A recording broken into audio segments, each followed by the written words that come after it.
come across joining the sport of diving?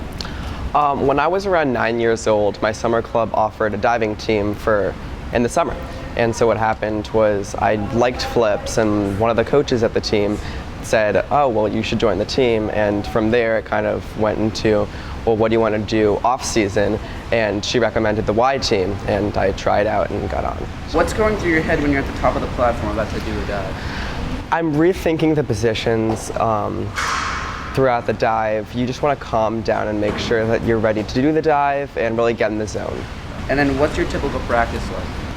The first 15 minutes probably consist of stretching or warming up your body, having a little bit of a run, and then we get into an ab workout or a leg workout usually. That's like 20 minutes or 30 minutes, and then for the next hour and a half we just dive. How many dives do you think you do in practice? It really depends on what dives you're doing. If you're just going for like a lot of dives, you just hammer them out, and it's more like voluntaries that you'll do a lot more, so the easier dives. But when you get into your optionals, you really want to focus on the techniques with your coach, make sure you're hammering them down so you do a lot more, a lot less time. What is it like for you competing individually in a meet but for a team?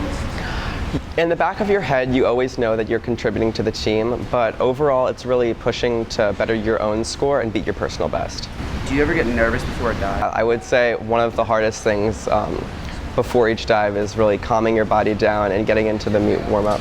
What do you do to calm yourself? You remind yourself that you've done this dive about 1,000 times already. You know where it is, and no matter what, the next dive, you can always rebound with it.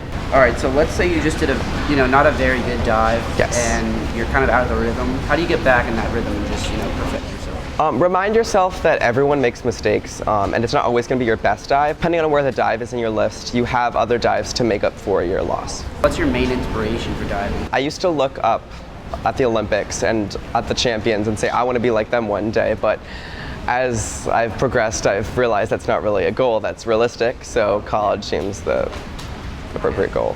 What's your motivation to get up so early?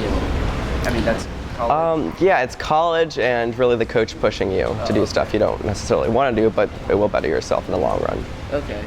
You know your coach, Joe, right? Yes. Would you say that he is really your greatest factor of what made you become such a great diver? I would say definitely the coach has almost the biggest influence on you as a diver in really perfecting your techniques and giving you pointers that you couldn't have noticed.